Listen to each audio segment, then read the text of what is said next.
अफगाणिस्तानने पाकिस्तानातील इस्लामाबादसह अनेक शहरांवर एअर आणि ड्रोन हल्ले करत मोठी लष्करी प्रत्युत्तरात्मक कारवाई केली। लाडकी बहीण योजनेच्या लाभार्थींना अर्थसंकल्प अधिवेशनानंतर निधी कपातीमुळे मोठा धक्का बसण्याची शक्यता असून सरकार स्पष्टीकरण देणार असल्याची चर्चा रंगली आहे। अजित पवार विमान अपघात प्रकरणी FIR नाकारल्यावर राज ठाकरे यांनी सरकारला कडक सवाल उपस्थित करत पारदर्शक चौकशीची मागणी केली आहे।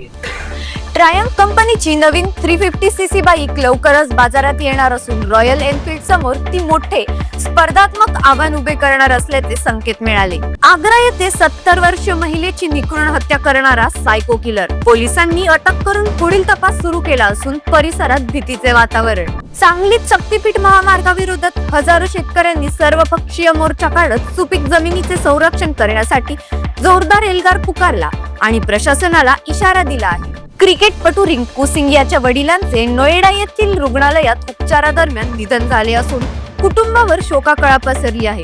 चाहत्यांनी श्रद्धांजली वाहिली। माजी उपराष्ट्रपती जगदीप धनखड यांनी राजीनाम्याबाबत मौन सोडत आजारपणाचे कारण नसल्याचे स्पष्ट केले आणि खरे कारण लवकरच सांगणार असल्याचे म्हटले।